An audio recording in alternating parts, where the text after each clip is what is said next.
큰 음녀가 누구냐? 바벨론이다. 그럼 바벨론은 누구냐? 로마다.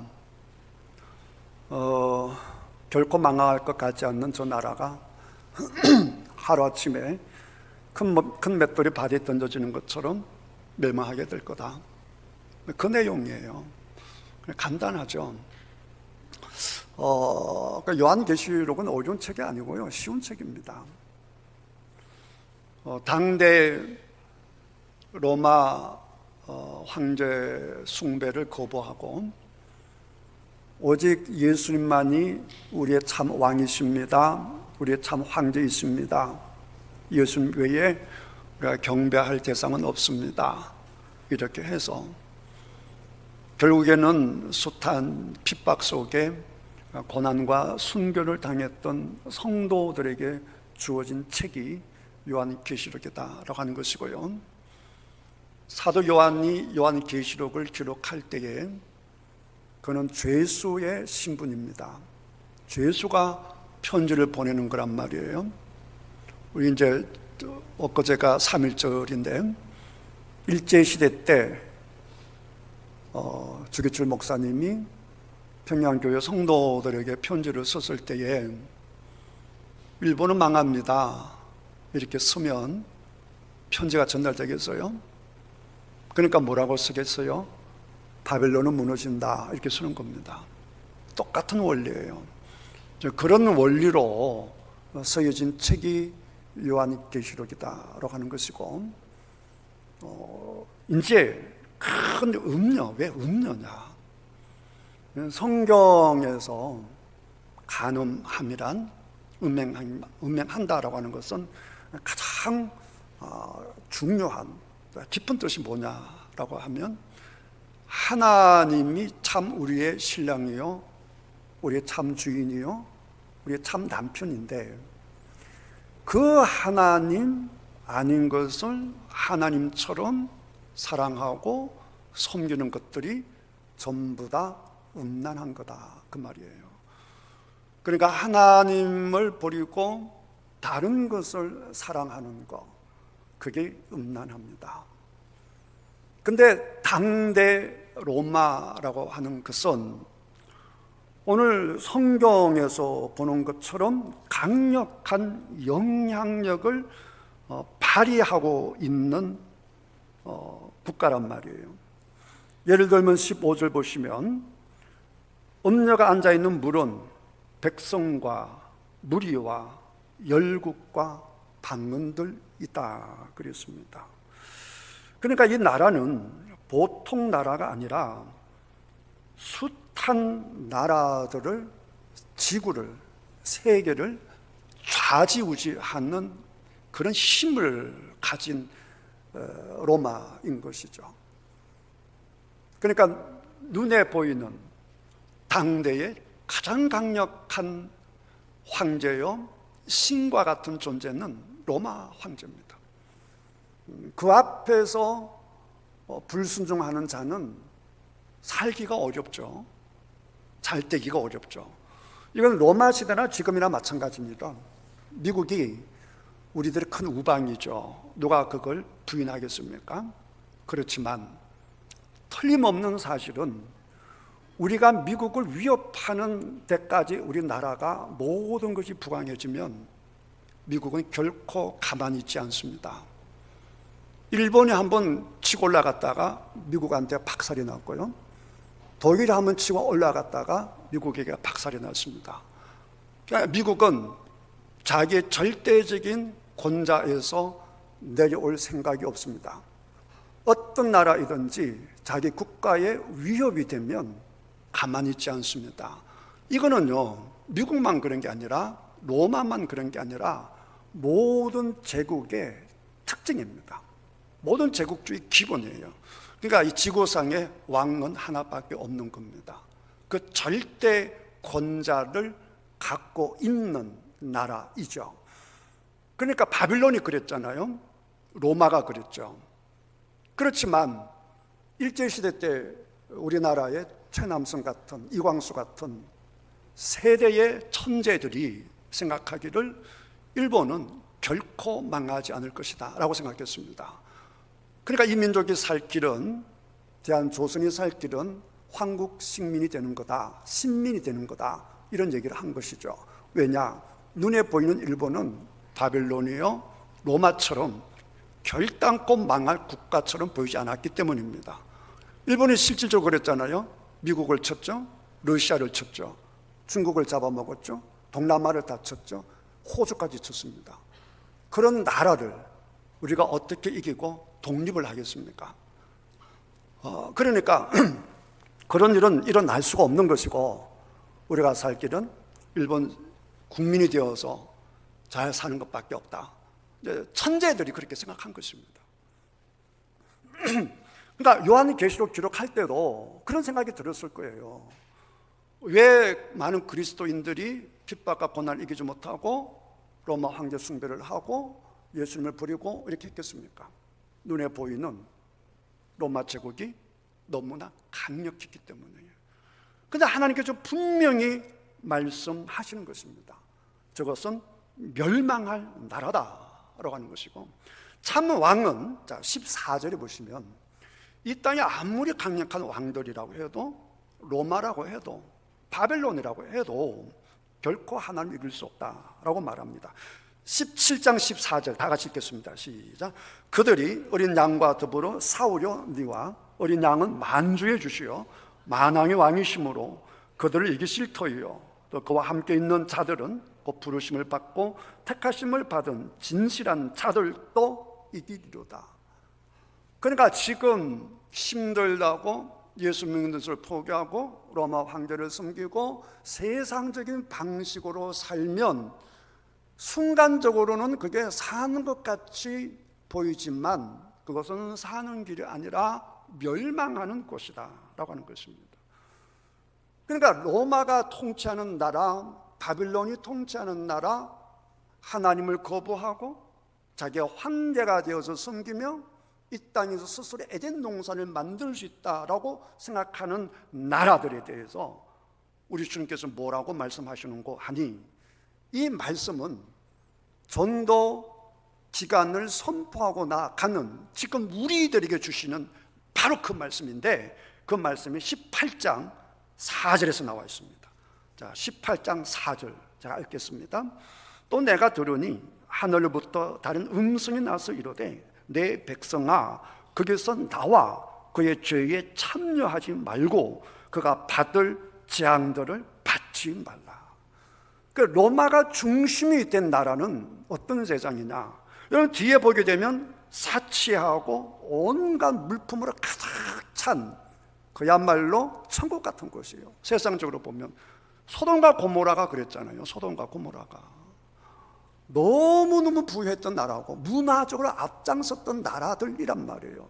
온갖 화려한 것들이 다 있었던 그런 나라들이란 말이에요. 근데 그런 나라인데 하나님을 안 섬긴단 말이에요.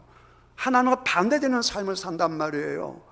그런 곳에서 있으면 소돔과 고모라다, 바빌론이다, 멸망하게 된단 말이에요. 그 세상에서 나와야 된다는 것입니다. 다시 말하면 지금 이 시대에 말할 것 같으면 예수 없이 잘 사는 나라, 세상적인 나라, 돈으로 충분히 잘 살 수 있다라고 생각하는 나라, 그러니까 이 땅이 전부다라고 생각하는 나라, 그 세상에서 살아가고 있는 이웃들, 천국이 어디 있어? 지옥이 어디 있어? 그러면서 사치하고 호화롭게 자기를 영화롭게 섬기고 있는 이 사람들에게 우리가 해야 할 말은 뭐냐? 거기에서 나오라라고 하는 거예요. 근데 여기서 믿지 않는 사람들만 해당되는 것이 아니라 초대교인 중에 힘들다고 로마 황제 숭배하며 세상 속으로 간 사람들도 있는 거예요. 그러니까 지금은 이 말씀을 우리들에게 적용을 하게 되면 두 가지 종류의 사람들에게 주시는 말씀이에요.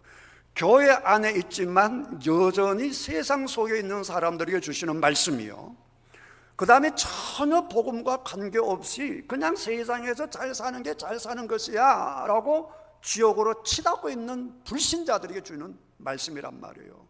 우리가 이 아버지의 마음을 알아야 되는 거예요.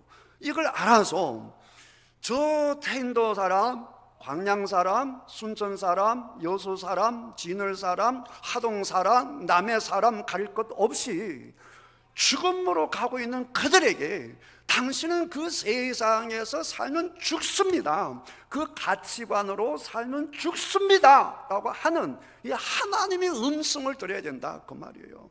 왜 예수님께서 이 세상에 오셔서 십자가에 돌아가셨는고 하니, 너희들은 살아야 돼, 살아야 돼, 내가 죽어도 너희들은 살아야 돼 하고 예수님이 십자가에 돌아가셨는데, 그걸 부인하고 그냥 세상을 따라 살아가는 사람들이, 그러면 예수님의 그 진리가, 예수님의 사랑이, 예수님의 생명이 그들에게 미치지 못하는 것이니까 우리가 아버지의 마음을 품고 그들을 향해서 당신도 생명으로 나오십시오 라고 하는 이 아버지 하나님의 마음을 저와 여러분들이 가져야 될 줄 믿습니다. 할렐루야. 4절 다시 한번 읽겠습니다. 시작. 또 내가 들으니 하늘로부터 다른 음성이 나서 이르되 내 백성아 거기서 나와 그의 죄에 참여하지 말고 그가 받을 재앙들을 받지 말라. 그 다음 5절에 보게 되면 그의 죄는 하늘에 사무쳤으면 하나님은 그의 불의한 일을 기억하신지라. 그가 준 것대로 그에게 주고 그의 행위들을 갑절로 갚아주고 그가 섞은 잔에다 갑절이나 섞어 그에게 주라. 그가 얼마나 자기를 영화롭게 하였으며. 지금 이 시대에 인문학이라고 강조하는 것들 보십시오. 전부 다 자기 영화를 가리킵니다. 당신 마음대로 사십시오, 당신이 주인이 되십시오. 여러분 요즘 유튜브에 보게 되면 거의 모든 인문학이라는 이름으로 가르치는 핵심이 뭐냐라고 하게 되면 네가 하나님이다 그 얘기예요. 네가 주인이다 이겁니다. 지금 인문학은 다 그걸 가르쳐요. 네가 주인이다, 네가 우주의 왕이다, 네가 우주의 주인이다, 그걸 가르치는 거예요. 그렇게 살면 죽는다는 거예요. 이 시대의 가장 큰 특징이, 이게 2000년 전인데 어쩌면 지금 이 시대가 이렇게 맞는지 몰라요. 자기를 영화롭게 하였습니다. 이게 교회 안에도 들어와서 자기를 영화롭게 해주지 않으면 목사도 화를 내고 장로도 화를 내고 성도도 화를 내고, 인정해 주지 않으면 그만둘 거야, 목사도 먹겠다니 그만둘 거야, 장로도 안 할 거야, 권사도 안 할 거야, 안 알아준다고, 자기 영화 올려주지 않는다고. 이런 세속적인 가치관이 교회 안에도 들어왔다. 그만큼 심각하다 이것이죠.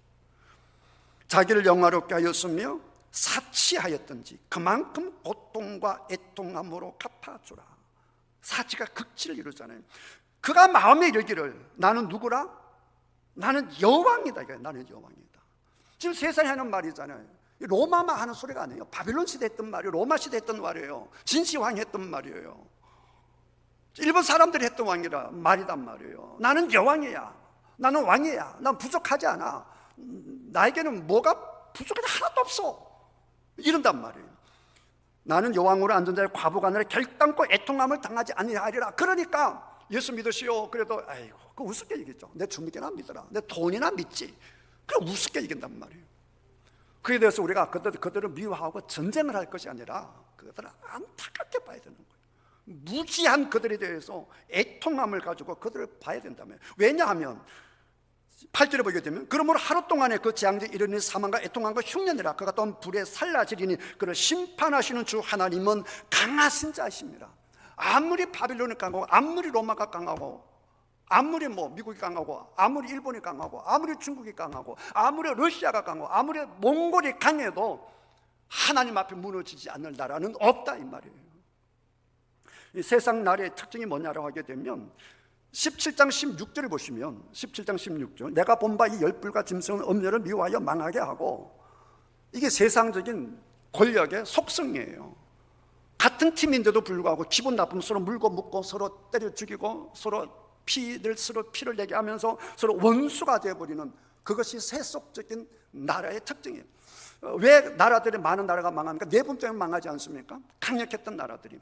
중국에 만리장성이 세워졌지만 만리장성을 세워놓고 만리장성 때문에 나라가 안 망한 거 아니에요. 그 세워놨지만 아무 의미가 없어요. 왜냐하면 내분으로 다 나라가 망해버렸으니까.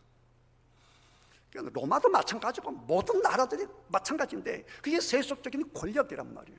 그게 어떻게 보면 그게 하나님의 심판이라고 말이에요.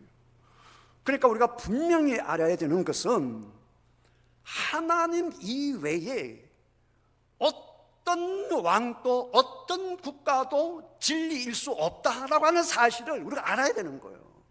그래서 지금 이 시대에 데모하면서 미국 국기를 들고 있는 거, 이게 웃기는 얘기예요. 우리가 미국의 도움을 받고 우리가 미국에 감사해야겠지만 우리가 응원하고 우리가 협력해야 되는 미국은 하나님의 말씀에 순종하고 하나님의 말씀의 뜻을 이루기 위하여 거룩한 영향력을 끼칠 때에는 우리는 적극적으로 미국을 응원하고 지지해야 되는 거예요. 그러나 그 미국이 또 하나의 바빌론이 되어서 하나님을 대항하는 자가 된다라고 한다면 우리는 그 미국을 불쌍히 여겨야 된다 그 말이에요. 지금 미국이 이상한 나라가 되어가고 있어요. 의사당에서 예수님의 이름으로 기도합니다. 그렇게 기도 못합니다. 성탄절날 메리 크리스마스 이렇게 못하게 돼 있어요. 이상한 나라가 되어버렸어요. 정말 우리가 미국을 위해서 기도해야 됩니다. 하나님이 기뻐하는 나라로 돌아갈 수 있도록 기뻐해요. 우리가 기도해야 되는 거예요. 그러니까 무엇을 말씀드리는 거 하니 우리에게 온전한 반석이 되고 빛이 되고 산성이 될 수 있는 그것은 이 땅에 아무것도 없다는 거예요. 여러분 믿습니까? 오직 하나님만이 우리의 산성이다 그 말이에요.